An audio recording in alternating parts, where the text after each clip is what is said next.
Minisita avunaanyizibwa ku by'obulimi mu Bwakabaka bwa Buganda Martin Kasekende asabye abalimi okufuba okulaba nga bettanira nnyo ennima ey'omulembe okusobola okweggya mu bwavu. Bw'abadde aggulawo omwoleso gw'ebyobulimi ogw'Obwakabaka bwa Buganda ogwa Bukadeef, Oweekitiibwa Kasekende ategeezezza ng'abalimi bwe basaanye okukyusa mu mbeera basobole okweggya mu bwavu. Ebibira byaggwawo kakati ebirime ffena avunda avocado avunda lwakuba kati ebyabeeranga mu bibira kati bibeera ddala ku bibala byaffe. Ekiddako gwe musana. Omusana guno bwe gujja abalimi bakosebwa nnyo.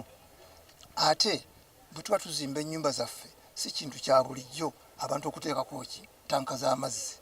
So singa oli aba ne katanka ke ak'enkumi 2 lita n'aba nga azirembeka buli nkuba lwejja ayita mu musana ng'asobola okufukirira otuzzi tuli mu ccupa ku bimera bye, naye ekyo nakyo tetunnaba kufuna ngeri gye tukituukako.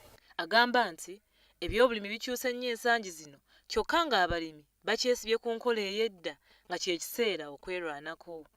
Ye ssentebe w'olukiiko olufuzi olwa Bukadeef ategeezezza ng'ekitongole bwe kikola kyonna ekisoboka okukyusa endowooza z'abalimi basobole okuganyulwamu.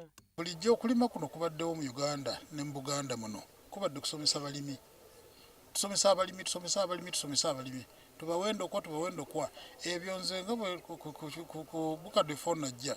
Ebyo byonna bibadde kufunira muntu mmere. Naye kakati tugamba twagala omuntu oyo afune emmere ne ssente. Ssente tojja gifuna ng'olima ttooke omwanyi oba ttooke n'olitwala wali ku luguudo. Essente ojja gifuna ng'osomesebwa engeri ki gy'osobola okwongerako kavalyo ku kirime ekyo ofune akasente akawera. Katikkiro Charles Peter Mayiga olunaku lw'enkya lw'asuubira okuggulawo omwoleso guno mu butongole.